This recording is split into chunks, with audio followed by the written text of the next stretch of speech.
The Benjamin Dixon Show is only possible with listener support.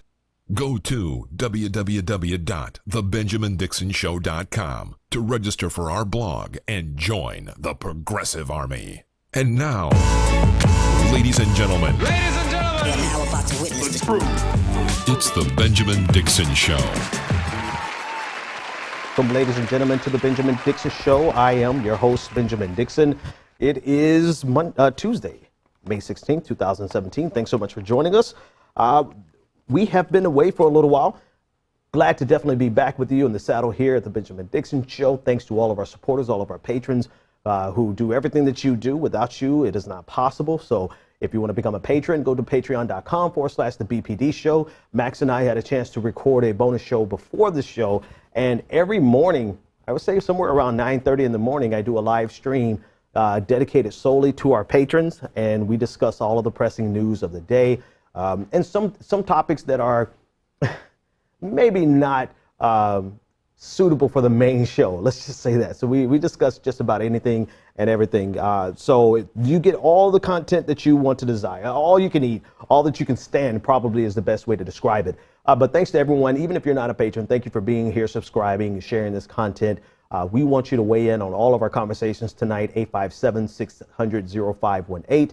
Tonight, I'm joined by Professor Matt Sienkiewicz of Boston College. Professor, how are you tonight? I'm doing great, Ben. You're going to have to lean into that. Oh, yeah, no problem. And slide it back a little closer. Yeah, I can do that. I love the way that you start with the one shot and then it's revealed that I've been here the whole time. Yeah. No, it's like nice dramatic tension. Yeah, So, absolutely. You're thank hiding, you for having me. hiding in the background. So we've got a lot to talk about tonight, a lot to cover. Let's start with Donald Trump. Just the facts. Let's get the facts first. So Donald Trump, according to a Washington Post report, has released confidential emails or confidential information to the Russian foreign minister, including the Russian ambassador, Kislyak.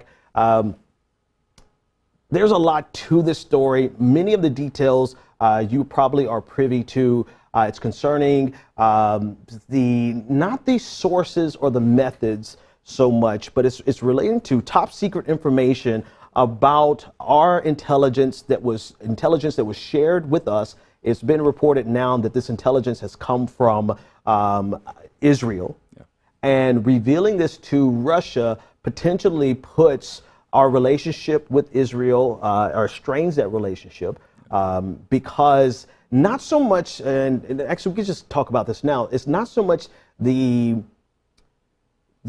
how sensitive this information was as much as the fact that it was divulged without us being authorized to divulge it to the Russians. Right. I think this is a classic case of Trump making a situation even worse than it has to be. What jumps out the most to me about this revelation is the fact that Trump, according to the Washington Post article, released this information almost as a means of bragging. That's what it seems like.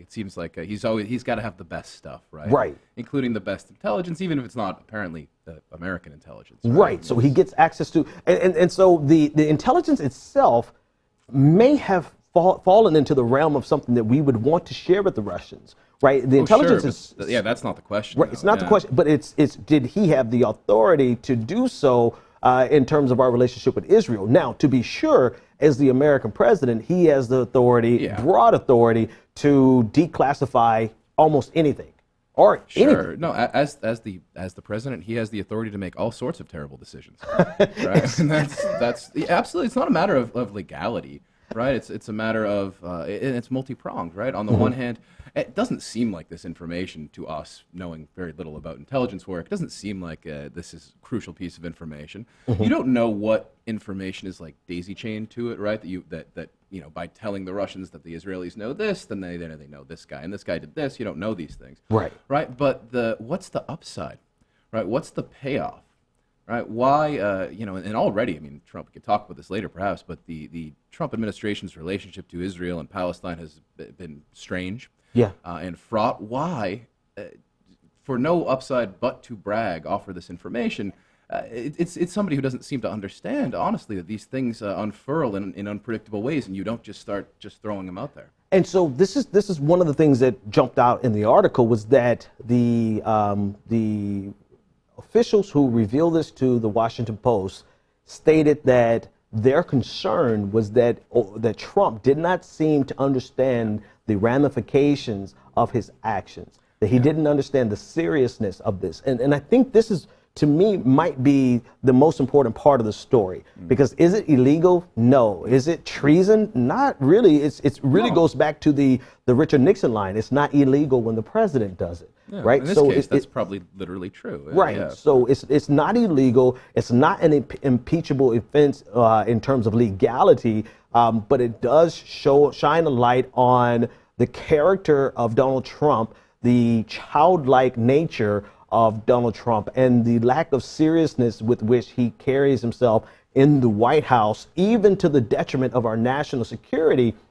This whimsical, braggadocious nature, saying that I have the best intelligence, and then divulging information that potentially strains our relationship, our intelligence gathering relationship, whether or not you're concerned about the international relationship, the international relationship that we have with Israel. Well, when you're getting on a plane to get there, you have to care about it, regardless of where your stance is. But we are most certainly concerned about the intelligence that we can gather, because the intelligence directly deals with ISIS potentially using laptops to bring down airlines. And, a person like me, and anyone should be, I hate flying, but anyone who flies generally should be concerned about this, number one. But number two, you should want America, no matter what you think about America, no matter how bad you think and evil America is, you should want to be protected in this way, right? We want that intelligence. We want our partners to share this type of information with us, even if it comes from Israel, even if it came from Saudi Arabia, for that matter.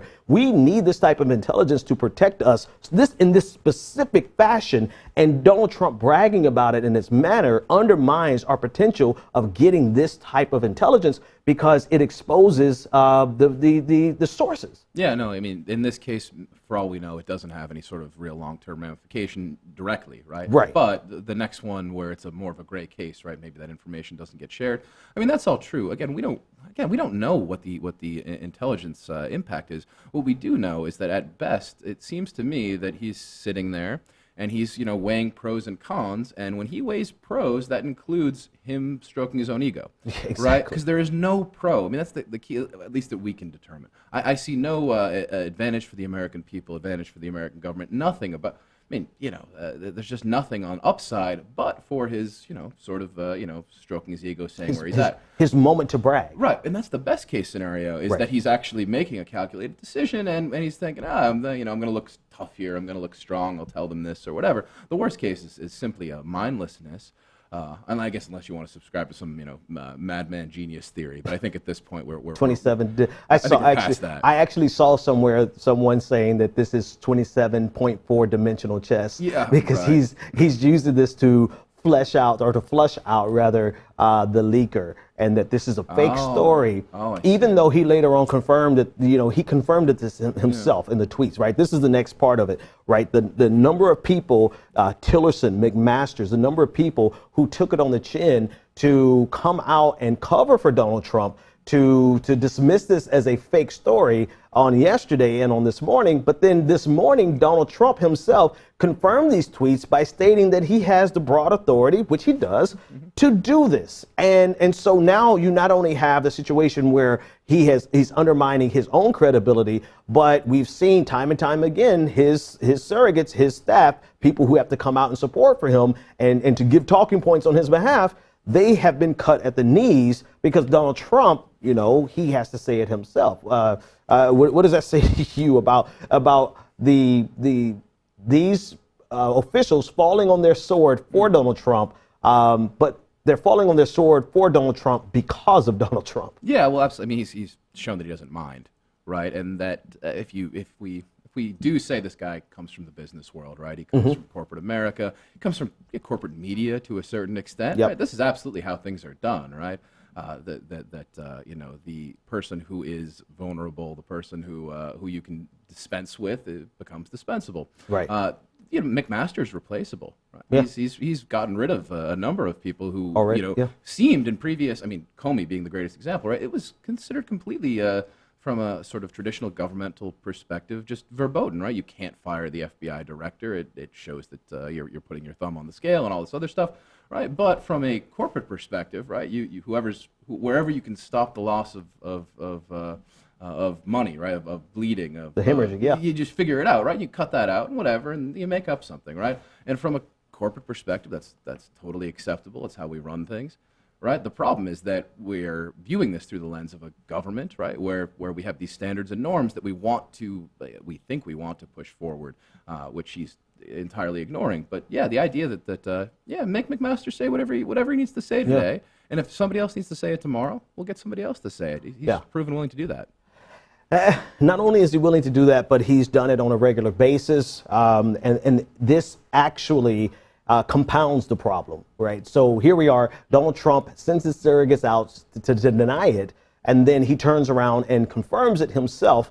Well, what's fascinating to me about this, if I could shift gears, and we're going to talk about Comey's memo in a second, but what's fascinating to me about this is even in the face of Donald Trump himself owning up to this, Donald Trump is saying, I have the broad authority to do this. He does it, and you still have people who dismiss this as a false news story. Right? This has been confirmed by the president of the United States that he did share information. And even it blows me away, Professor, that not only people on the right are denying this, but we have people on the left denying this. And I find it fascinating that people really struggle, or they will contort themselves in ungodly fashions to find a way to make this not a big story. And I want to jump in here.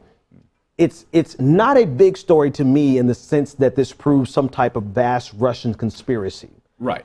To me, this is about Donald Trump being incompetent and Donald Trump just being a buffoon who wants to brag about how big his car is, right? This is the big story here is not Russia controlling the Manchurian candidate.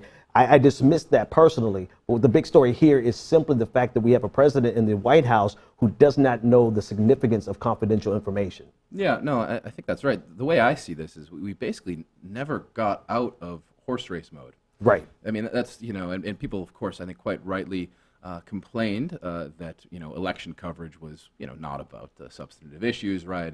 By and large, it was about was this event good or bad for the horse race, right? For the outcome.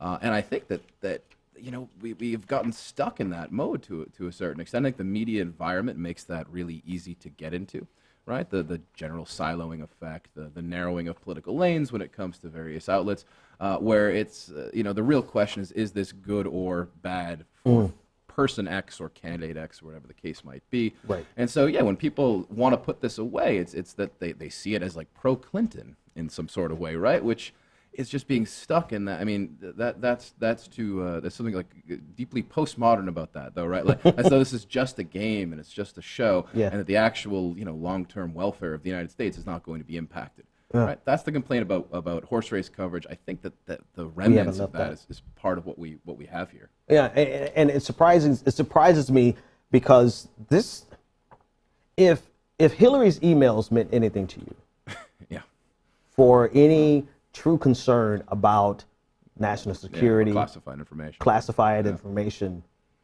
and this story about Trump doesn't mean anything to you. But you answered the question. They didn't mean anything. They meant nothing in terms of classified information. They maybe meant something about her character, but what they really meant was, this is something to ding her on, right? She's going to fall back a length in the race. And that I think answers the question. It's really it can be profoundly depressing, right? Because nothing ever came out of those emails that seems to have had any significant just the fact impact. that she did it. This has already, insofar as we are, Trump is about to fly off to Israel. He's been really sort of signaling strangely about it in a way that actually, in some ways, it makes some people a little further on the left optimistic, just because it's so different from how Obama and Bush and Clinton did it. But going into that, he has to mess up the whole thing with this, ridiculous bragging about the intelligence, which can, potentially give the Israeli right, for an example, the opportunity to just dismiss him if they don't like what he's saying. right? Like, why feed them? This has had. I'm arguing that this has had concrete consequences. Yeah. We might not know because we don't know what would have been had he not done this. But he's put something on the table that just did not need to be on the table. And I don't know. I'm blown. I should stop being surprised. Yeah, that's the thing. I right? should stop being surprised. But I can't help but be surprised that we're not even 6 months in. We're not even 6 months in, and Donald Trump has given us consistent weekly, if not daily, but definitely weekly, major news showing his level of incompetence. And our willingness to absorb that incompetence into the new normal, I think, surprises me more than anything else. We should be completely aghast at everything that we've seen so far within the first 100 days of Donald Trump's presidency, extended by a few weeks. And here we have a president who has lost his national security advisor, who has had to fire his national security advisor, the president who has had constant scandal on different levels, but now he himself directly implicated, not his staff, not second in command, no one but Donald Trump, because of bragging. And this is what we drew from the article, but this is also the only thing that makes sense, right? In the context that it was shared, it only makes sense that he was doing it to brag about it, because if it was really about sharing intelligence, there are channels, there are concrete channels to share this information with people who can act on it far faster than the ambassador / the foreign minister. We have means of doing it that does not involve the president, which gives and insulates the president and gives him plausible deniability. Like, this excuse is not tenable to me. Well, this is why you've got the gap between utter incompetence and 27-dimension chess, right? Because like anything up to 26 dimensions of chess, yeah, you have your diplomats do this or whatever, right? The 27th level, right? He's not really talking to them; he's talking to us in some complex. That's just not true, though, right? I do think you made the best case for Trump a minute ago by mistake, that he's a good thing. You know the book Catch-22? Yeah. There's a character who just sits and stares because he wants to live longer, and he just wants to like feel like time is going more slowly. I feel like I will feel like I've lived many, many lives over the course of these 4 years. So this is the best. That's the best thing you can get from it, right? It's extending my perception of longevity. We actually have absorbed so many hours of life, because Donald Trump has given us life, I guess, right? We're here with brand new life, and it makes you conscious of the movement of time, right? Because there's no easy day, there's no easy week. Just think of if we were doing this 24 hours ago or 48 hours ago, it would have been a whole other set of things. It's just remarkable. Which brings us to the second story. We're not even 20. Okay, let's set this up properly.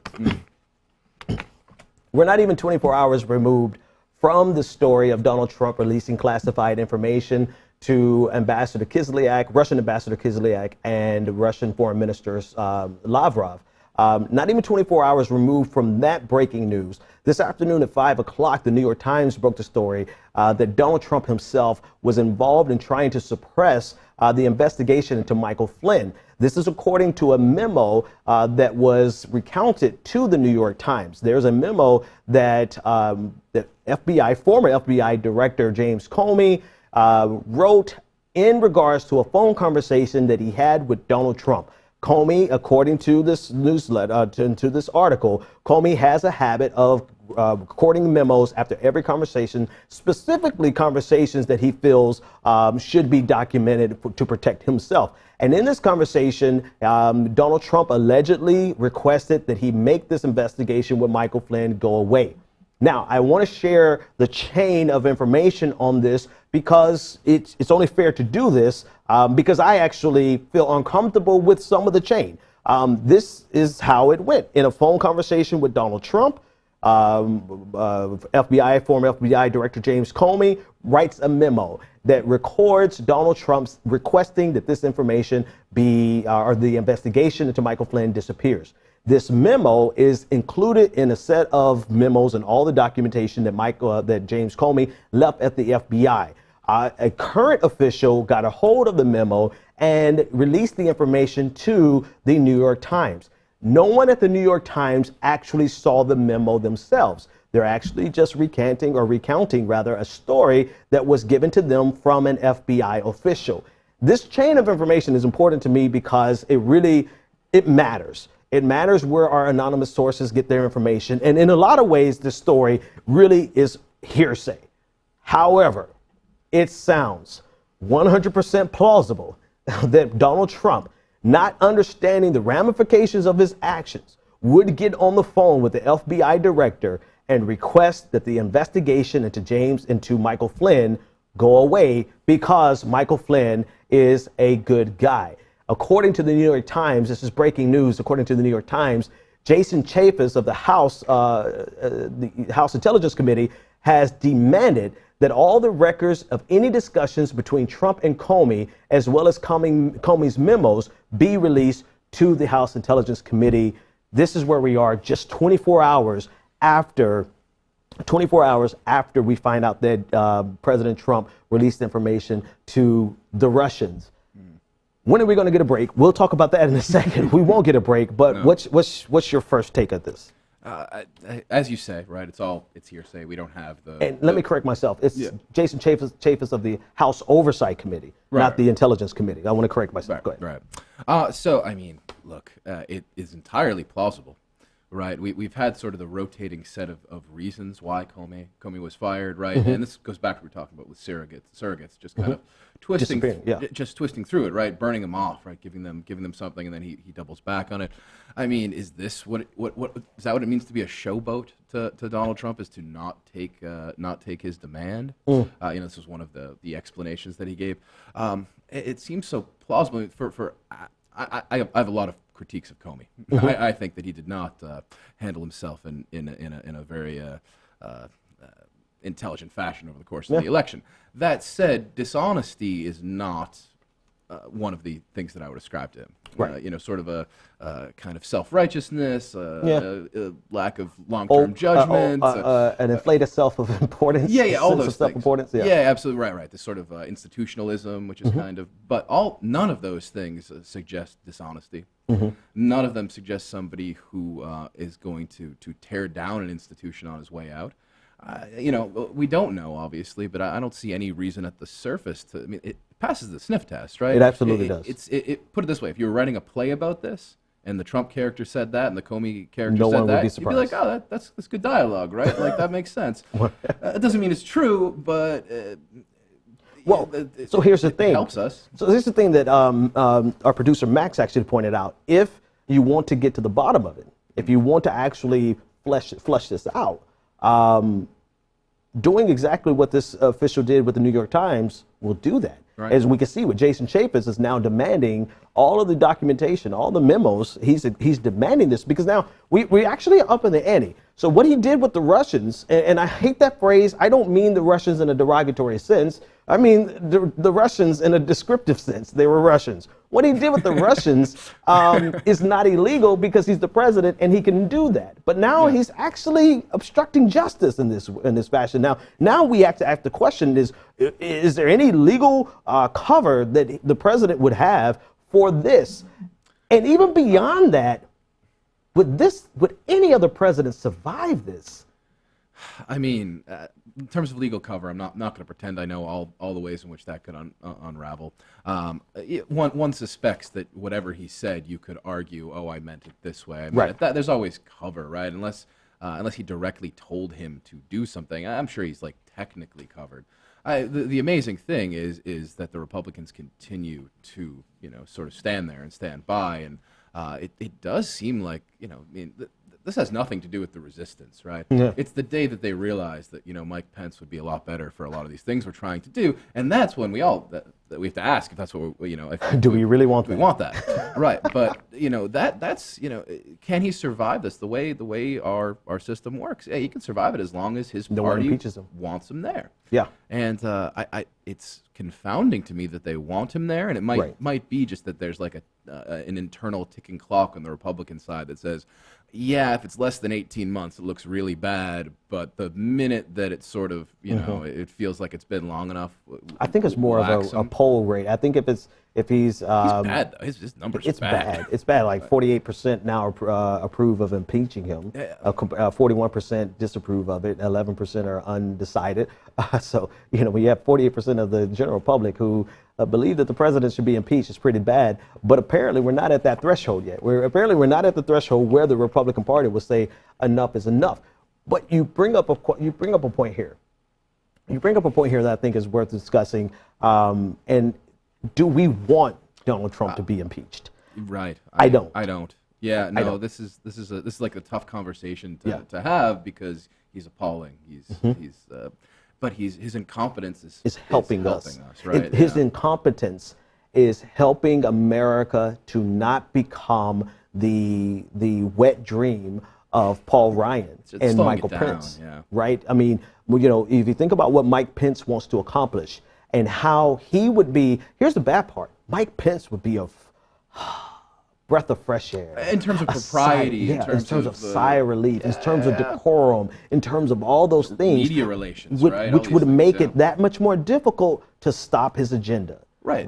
What are the Democrats going to say to actually, besides the merits of the conversation? It doesn't matter about the merits of the conversation because he has a majority in the House and the Senate. What matters now, the way we're stopping Donald Trump from getting anything done, relatively compared to what he wanted to get done, is the fact that every single day the oxygen is sucked out of the room because of his scandals. Right. It's that, but it's also that he has Trump has the bar set not to achievement. To implode. I would say to the impression of achievement, right? The best thing that Trump did was throw a party for not repealing and replacing Obamacare, right? Like this is a person who only lives on the surface, right? Yeah. I mean, the House passes a bill that's not going anywhere, and they throw a party. And they throw a party for it. Mike Pence, I promise you, does not throw that party. Right. And the fact that he threw the party is part of what's going to make it harder to actually do it, right? The general confusion. I thought we already did this among a lot of people. But two, the Senate looks at it and says, my God, this is not how the Republicans say this is not how we do things. Right. The fact that he only wants to do this as a reality TV show, right, is better than somebody who can actually do it. That said, if he ends up, he can make up these ridiculous but not impossible scenarios with nuclear wars and various other horrible things. That risk is higher, right? So, like, the possibility of utter destruction is higher, but the possibility that he's going to get done these things. How much higher? Than Pence, I think. Because we really have to let's weigh this in the balance. Nuclear war, that might be too much. We have to weigh this in the balance because I think our institutions are strong enough, and thank God our institutions are strong enough to survive Donald Trump. If we put someone like Mike Pence in, however, he is going to be able to work seamlessly within our institutions to get done what he wants to get done. And the agenda that he has on social issues, combined with the agenda that Paul Ryan has on economic issues, would take a generation. I mean, this is no hyperbole. It would take a generation to undo the damage that a President Mike Pence would do. So we really have to ask ourselves the question, do we want him to be impeached? Yeah, no, I'm with you. I would still stand by that the apocalypse percentage is higher with Trump, but all the other, every other level of terribleness is increased by Well, here's the other thing. He could also be president for like 10 years, Like, who? Pence. Mike Pence. Yes. That's the horror. Yes, Can you imagine terrifying. what he could do to LGBT rights, what he could do to abortion? I mean, so the Supreme Court would be RBG is not going to live.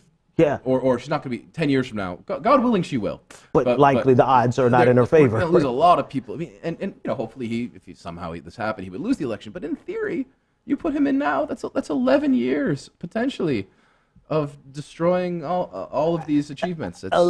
Listen, we would go from the Supreme Court having some measure of balance to the Supreme Court being 100% conservative. I mean, well, not 100% because you have some, Kagan, you have some of the younger, but we're 10 years is a long time. 10 years is a long time, and his agenda his agenda should be so terrifying to Democrats. So here's the question we have to ask ourselves. I think they've already had these conversations in their head. Right, they know what it means to have a President Mike Pence. Do you think that they realize that we aren't going to be able to get rid of Trump, but we can slow him down by constantly screaming impeachment, by constantly pointing out every scandal. The Republicans are never going to really take the bait. Or you think they're playing a tough, They a being the really dangerous Democrats game? here? The Democrats, yeah. Yeah, I mean, I having seen the Democrats operate over the last, You don't think they're that competent? I have really, I mean, their level of competence is higher than what we're seeing, in the Trump's White meeting House, with the Russians. But I mean, I have trouble. I mean, talk about like not playing any dimensional chess, right? I mean, like the way that the Democrats have strategized, quote unquote. Strategery. No, It's not a strategy. It's strategery, my friend. right. I have to agree. trouble. I mean, I have trouble believing that this is planned out. I do think there's a knowledge and an understanding that Pence poses certain dangers, but maybe I'm just cynical, right? My temptation is to view it in the other side, that it's not like a long-term strategy to keep Trump around. It's just that they can keep scoring points. Yeah. Right, and raising money, right? This is the thing. Trump has been tremendous for a number of really great liberal causes and candidates, right? Yeah. And so they're priming them, right? They're just sucking the money out They're of it. running this. They're taking it to the hills. They're making all the hay they possibly can. All right, let's take this first caller. Caller, you're live on the air. What is your name, comment, and/or question? Hey, Ben, this is Brianna. Hi, Brianna. Thanks for the call. What's on your mind?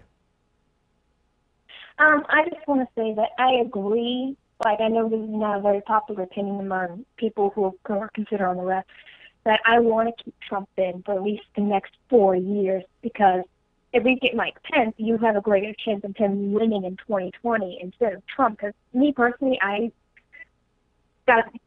don't agree that he's going to last. This is just going to be his first term. Like, he's going to last up to 2020 then. Mm-hmm. Whoever Democrats put in charge, or whoever candidates for Democrats, they're going to win, because it would be so much easier to attack Trump in 2020 than Mike Pence, because Trump has all these scandals. He's nasty. He's a baboon all around. And if you have Mike Pence as president in 2020, he doesn't come off that way. No, not at all. Yeah, I agree. And so it'll be a lot more difficult to attack him, because he will come off more like the gentleman, this aristocratic, this nice guy, when his positions and his agenda is just the same as Trump. It's just Trump being confident to get his goals through. Absolutely. Thanks, Brianna, for the call. I agree. With one exception, I think his agenda is far worse than Trump's agenda. I think the only thing stopping, I think Trump would have signed that executive order, the religious liberty executive order that would have allowed or codified, at least through executive order, the right to discriminate against the LGBTQ community. I think Trump would have signed that, except for his son-in-law, Jared Kushner, and his daughter, Ivanka. But with the Mike Pence, there is nobody stopping him. It's full-on war against the LGBTQ community. It's a full-on, I mean, you get the same Jeff Sessions with the added bonus of religious fervor and religious hatred towards the LGBTQ. I mean, complete crackdown on the woman's rights to choose. With all, it would all at that point have this patina of sort of legitimacy, right? Because you would then be comparing it to the complete failure. Complete failure and lack of any sort of moral standing on the part of Trump, right? And it'd be very easy to play towards Pence being this refreshing return to values, right? It'd be a fairly easy play, and as we know, you don't need that many votes to win the presidency if they're the right votes. Right, exactly. If you have the right votes, number one. Number two, if you're coming on the tails of someone as disastrous as Donald Trump, he is. Listen, you're going to have Democrats. You're going to have Democrats who fawn over. I mean, let's be real. The Democratic Party has it made right now. And this is going to be a very unpopular statement, but they have it made because, one, they're raising money out of this world. Absolutely. Two, they don't have the responsibility of governing anymore. Right. The entire responsibility. They get to be the backup quarterback. They get to be the sideline quarterback, right? The Monday morning, it's completely in the hands of the Republican Party to govern the government, the people. And then three, they get to just rack up points after points after points. And so they should not want him to be impeached. I don't think they have a problem because I don't think the Republicans are actually going to get to that threshold. They need to be careful, though, because if the Republicans call their card, if the Republicans pull their card, they would be signing on to a far worse administration for the people, for the LGBTQ community, for African Americans, for minority, marginalized groups, for the economy, for the environment. I mean, don't get me wrong, Donald Trump is effing insane, and he's bad on all counts. But Mike Pence has demonstrated that he's ready and willing to be even worse. Yeah, no, and it's a spot to be in for liberal organizations and candidates as well, in that you can't say that. Right. If you have a progressive constituency, a progressive donor base, you can never acknowledge that in fact the best thing probably is a terrible Trump presidency for 4 years. For 4 years, followed by an awful campaign that we can that the progressive or democratic world can overcome. You can't say that out loud, right? So that's the question: is there a way to sort of guide towards it without overtly strategizing? I think that the reality is that it's very tough to get rid of the president. Period. Yeah. We probably will play really well into the Democrats' hands because this, especially if Pence is dangerous, 4 years of soaking in this marinade of Trump, right, could certainly take away his potential long-term power. This is true, right? The best way to neutralize Pence in any fashion is to continue to sully him with, and other candidates and other people. Every person for the longest, for the next 2 years, definitely, and the 4 years in the long run, should wear the stain of Donald Trump every step of the way. Here's a comment from Demetrius on Facebook. He said, Democrats actually support policies of the neocons. We shouldn't pretend there's a significant difference between the Republicans and the Democrats who serve big banks, big corporations. I disagree. Yeah. I disagree in the sense that, one, Hillary Clinton gives Wall Street speeches, takes Wall Street money, takes Wall Street, she's in league. She's not going to do anything to change the status quo. No. But you know what she wasn't going to do? Cut corporate taxes down to 15%. She wasn't going to go after Medicaid. Right now, we have Republicans who are looking to do $800 billion. Let's get the right number. $800 billion worth of cuts to Medicaid over the next 10 years. People try to make it seem as though, yes, there's a problem with the status quo. I have receipts for the last 2 years of doing this show outlining the problem with the status quo, but let's not pretend like there's nothing worse than the status quo. And that's the false choice that people are posing. They're trying to make it seem like there's nothing worse than the status quo. Therefore, we should not complain so much about Republicans versus Democrats. Well, actually, there is something worse than the status quo. You know what's worse than the status quo? You know what's worse than the status quo Justice Department?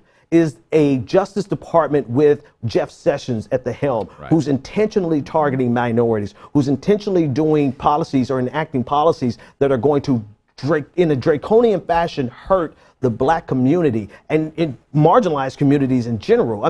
The status quo, don't get me wrong, Eric Holder's Justice Department, I have a list of problems with them. Sure. But what Jeff Sessions is doing is by far worse. And so even though the status quo sucks, Donald Trump and the Republicans have shown us exactly how the status quo can become worse. Yeah, no, for those of us who have a certain level of Marxist leaning, then there is something persuasive about the comment insofar as the fundamental system and its injustices are not going to change. You're being nicer than me. We could have done that, but okay, go ahead. We'll start with that. Okay. Though, right? This is true.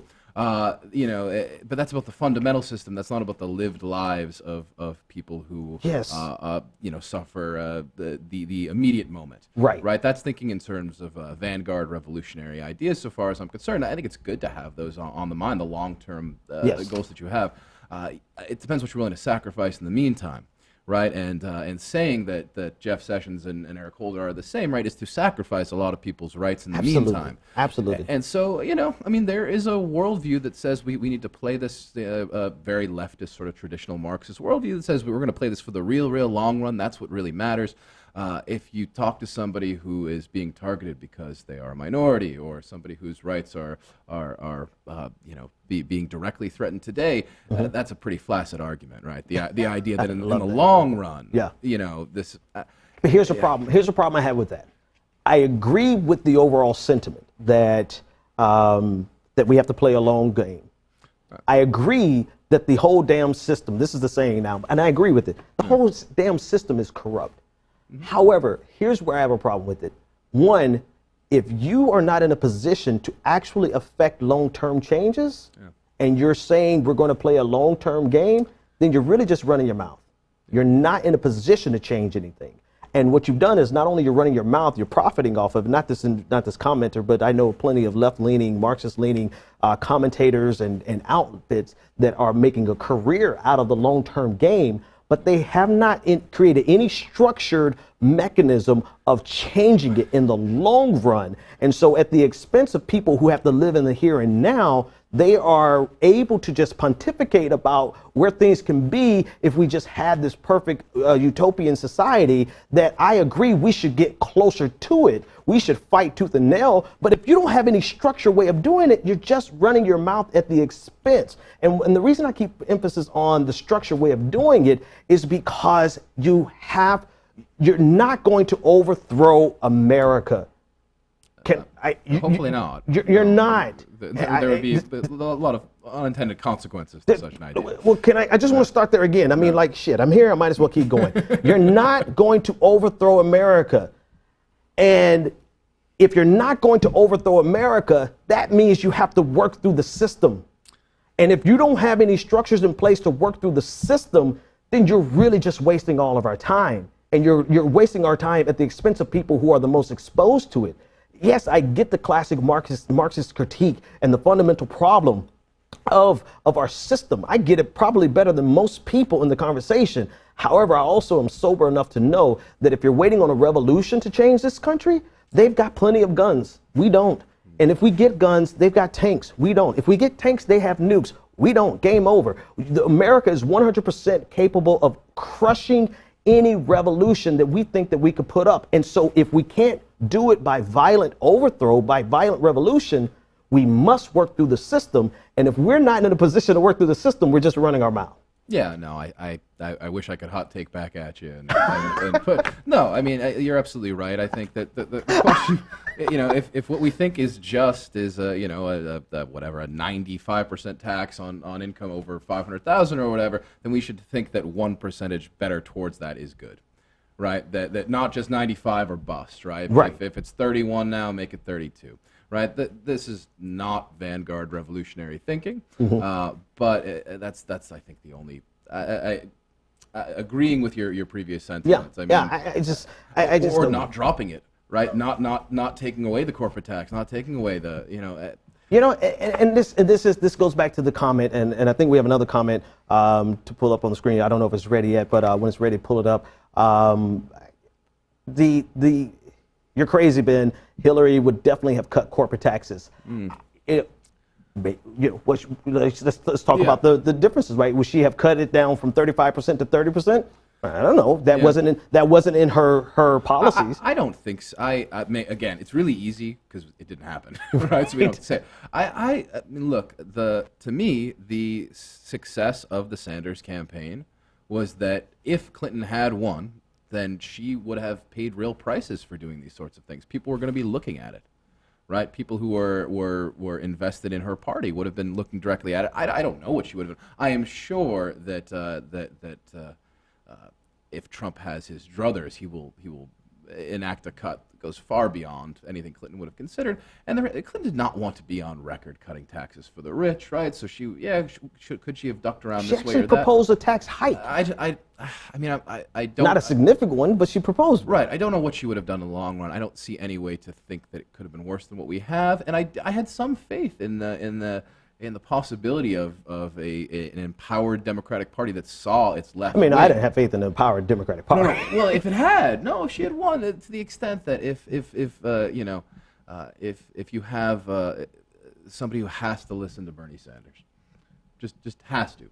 Right, in order to move towards but they've already shown that they're in a position now where they have to and they won't. Well, they don't have to now because they don't have to do anything but talk about Trump. This is true. Right. I guess that's the flip side. And But yeah. so you think that if in power they would have had to listen to Bernie? I think that, so. I think for 2020 it would have been officially on the table. I don't know what the impact would have been, but there would have been a voice in the ear of the person making the decisions, or a set of voices in the ear. Right. I don't know what the outcome would have been, but now we have the opposite. Right. Now we have the opposite ear. I disagree with you on that one because the Democratic Party has shown that even in the face of the reality that they lost to the Orange Mussolini, they still are ignoring Bernie Sanders, the one person that probably would have won. Bernie would have won. We'll see. I think this was but this actually underscores the bigger point. The bigger point is that if we're not creating structures as progressives to force that, to not just demand it, but force that, so that the Democratic Party has no choice but to acquiesce to demands of the progressive wing, or in the absence of a Democratic Party willing to work with the progressive wing, a third party that is actually viable. In the absence of those structures, we're just talking. We're just talking and we're just pontificating, and we're constantly putting ourselves at the mercy of the same party that we complain about. And so to me, it's really about, do we have these structures? I think they're starting to form. I think they're starting to be created, but they're at the nascent stage. They're at the beginning stage. Even though some of these organizations have been around for generations, they're still fledgling in terms of numbers, influence, and reach. But again, back to the last comment that there's absolutely nothing on record. You could go to her website and look. I mean, I actually compared Donald Trump's economic policies against Hillary Clinton's. I compare Hillary Clinton's side by side with Bernie Sanders, and Hillary Clinton's economic policy is far closer to Bernie Sanders than it was ever close to Donald Trump. Well, that's kind of I think that's because of his presence to a significant extent, right? So when I say work with, I don't mean give any sort of legitimate power over to that progressive wing, but to nod to it, right? They want people like you saying what you just said. What's right? That if you compare Clinton to a Republican, she looks considerably more like Bernie, right? On paper. Yeah. Well, that's what. And if she were in office, the paper would become real to the extent that at least that first term you're trying to get reelected. I refuse to believe that there was going to be no impact from that. Right, it might have been very marginal. It might have been one little step, but as opposed to going in the bad direction. I think this is the first time we just disagree on it. Yeah, that's all right. Cool. I mean, we agree all the time, but I don't think the Democratic Party, even in the face of a burning house, would ever get Bernie could have a bucket of water, and they're on fire. Yeah. Like they would not. You know what's the saying? I wouldn't piss on you if you were on fire. Yeah. They would not want Bernie Sanders to throw a bucket of water on them if they were on fire. I agree. They wouldn't want him credited for it.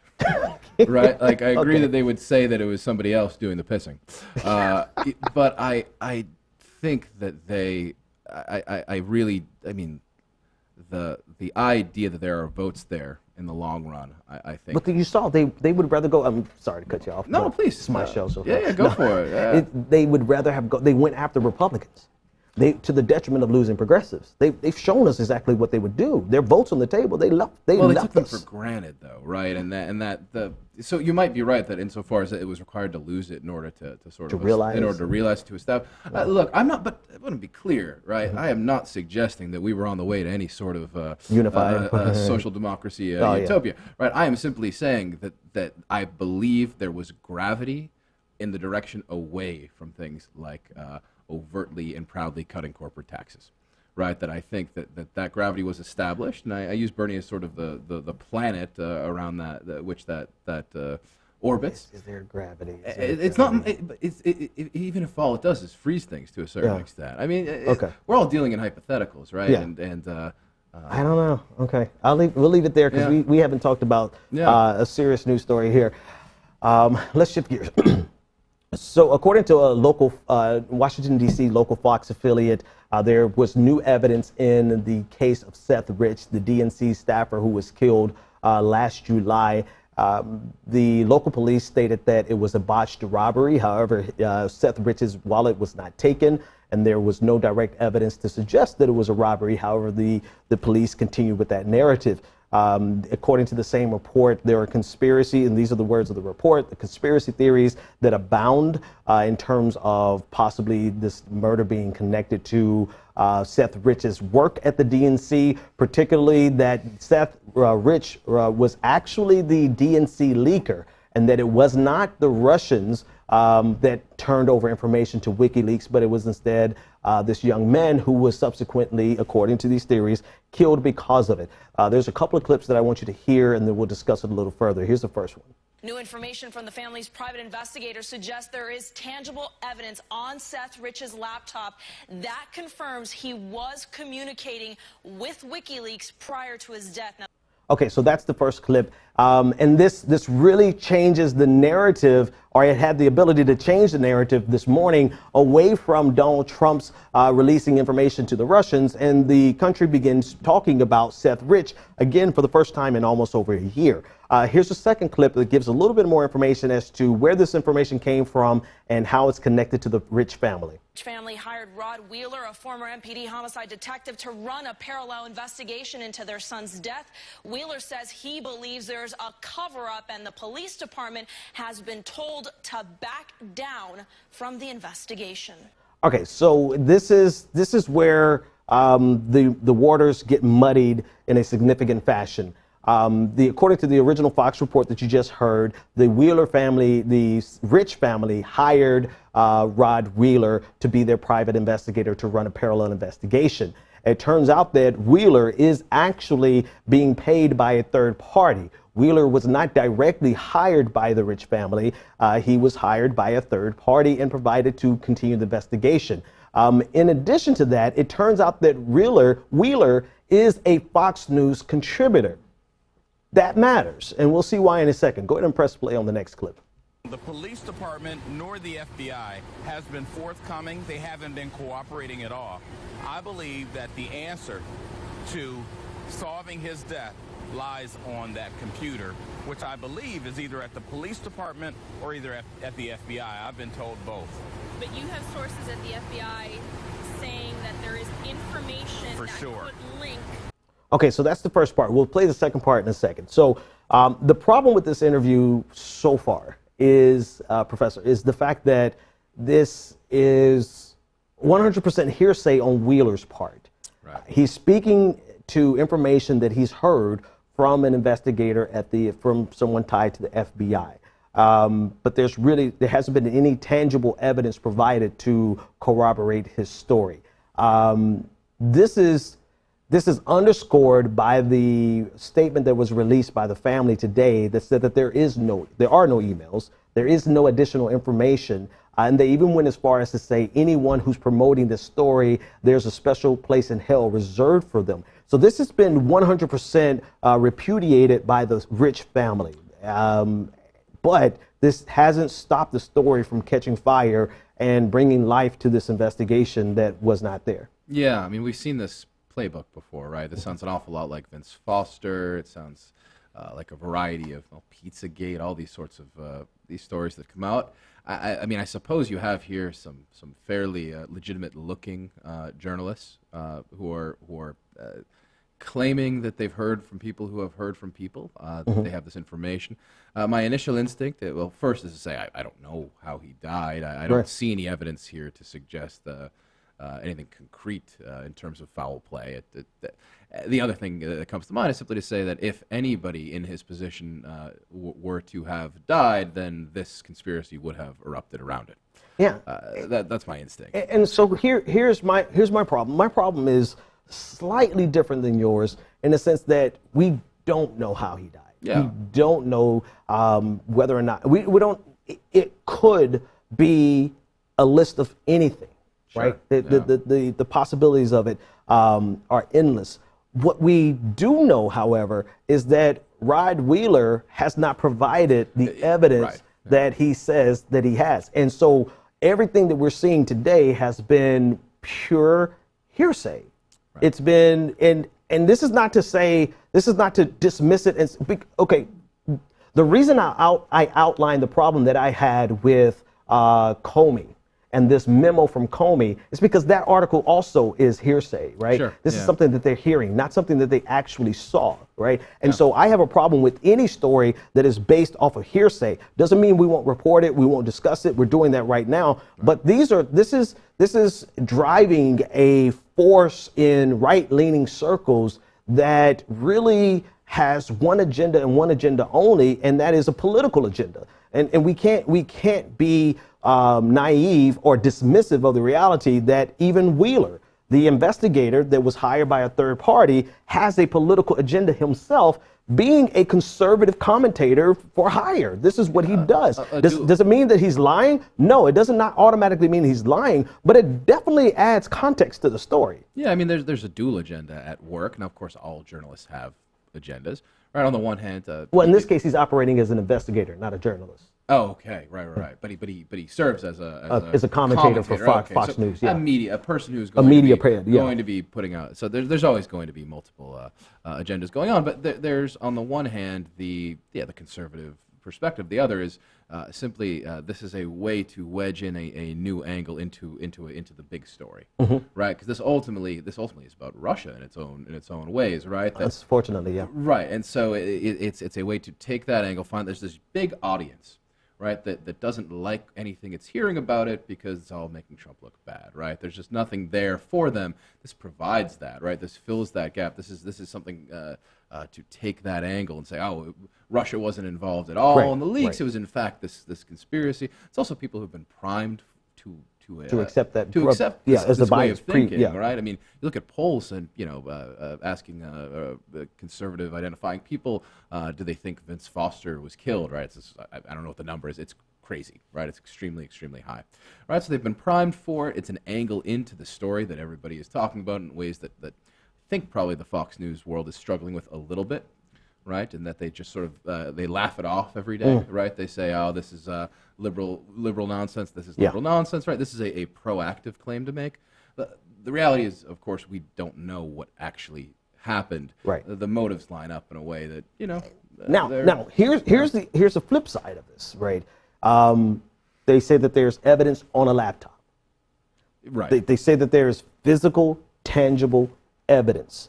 So my next request and demand would be show the evidence, right, with everything else. Now, the evidence, and this is the family, interestingly enough, the family dismisses the evidence even proactively. They did say, and I hate to chuckle there, but they said, like, even if there was an email to turn up, that doesn't prove anything. Well, it does give life to an investigation. It gives a new angle on this investigation. Yeah. But the thing is that we can't even really discuss that because these emails haven't shown up. This laptop hasn't shown up. This is indelicate, but how does this conspiracy work? Because he would have already sent the things. Punitive. So it's punitive murder is right. But so no political benefit. None. Because he's already sent them. Okay. I mean, who knows? That is just hell of insensitive. You might laugh for what, but this is true. Think about it. This is compounding. This is taking a situation that in emails that you're right. Unfortunately, this is really about Russia because you're talking about emails that were basically gossip. Emails that showed and I call it gossip because we knew most of these things about the DNC. Sure. We talked about these ad nauseum. We talked about the ties, the tilting of the scale for Clinton. We talked about this ad nauseum. So it wasn't anything that was revelatory. It was really just most of it overwhelmingly gossip. It was narrative grabbing, right? It was confirmation. What it was. But it allowed you to write a new story. Right. That's really what it did. Right. If you give you a new headline. But the problem is that you take emails and you take information that is embarrassing, that will hurt. It will cost you some points. Yeah. Right. If you're thinking about it as a purely political prospect, it will cost you political points on the polling. But you take that and you turn it into a murder story. You turn it into a case that, and now this is not me dismissing it, but this is me saying we got to think this thing all the way through. And if we're going to think critically, we cannot just stop at narratives that confirm our biases. We can't. We have to challenge everything. And if you point out something that's just true, as a punitive action, it makes absolutely no political sense. It might be something that Donald Trump does because Donald Trump makes no sense. But I would like to think Are you suggesting that Trump killed him? No, I'm suggesting that Trump is dumb enough to do some stupid stuff like this because it doesn't benefit. It actually undermines him in the long run. But this actually makes no sense. Again, you're right. All we can do is write our own narratives. But this narrative doesn't write for me, right? So I have trouble without the evidence, without a story that makes sense, without a set of motives that make sense. Only if you're primed for this. It goes back to do one thing, and there's actually another layer to this. Actually, I got to throw one other thing in it. In this report from Fox News, and I know we're going a few minutes over time. In the report with Fox News, as they tweeted it, WikiLeaks retweeted it, and to me that throws, I don't know if it throws mixed signals. I don't know because WikiLeaks has denied on a regular basis that Seth Rich, they denied him being the person that leaked. Of course, they're going to do that to protect their sources, right? So I get that, but then for that them makes to the retweeting suspect. super confusing. Yeah, right? it really throws a lot of things in. in Confusion sowing. Right. In terms of, and it did exactly that. So throwing that into the mix doesn't serve to bring any clarification. It actually muddies the waters more. But what it does more than anything else, it forwards the narrative that Russia didn't have anything to do with this election, the hacking. And here's my biggest problem, and this is my last thought. Ultimately, people pushing this story about Seth Rich, very few of them have any genuine concern about the individual that died. Very low. If they had concern about the individual that died, they would think about this from every possible aspect and not from the angles that benefit them politically or forward their confirmation that confirms their biases. This is not about the individual that was murdered. And their concern about this really stops at the extent to which they can lay this at the feet of the DNC. I'm agnostic about this story because I don't have information to prove it one way or the other. But what I do have is a set of observations of people on the right and some on the left who embrace this narrative as a means of forwarding their fight against the Democratic Party. And to me, that is disgusting. And according to the press release from the statement from the family, there's a special place in hell reserved for people like that. Anyone who would use the death of a young man to forward their political agenda against the reality that there is no evidence. Yes, there is a special place in hell reserved for you if you believe in hell. And this may be an occasion to advocate for the existence of hell for people who would do that. If you're really concerned about him, if you're really concerned about what happened to him, then you would not just be interested to the extent that it forwards your political agenda. Have a good night. The Benjamin Dixon Show is only possible with listener support. Go to www.thebenjamindixonshow.com to register for our blog, join the Progressive Army, and support The Benjamin Dixon Show. It's Ben Dixon! If you like this episode, be sure to share, like, and subscribe.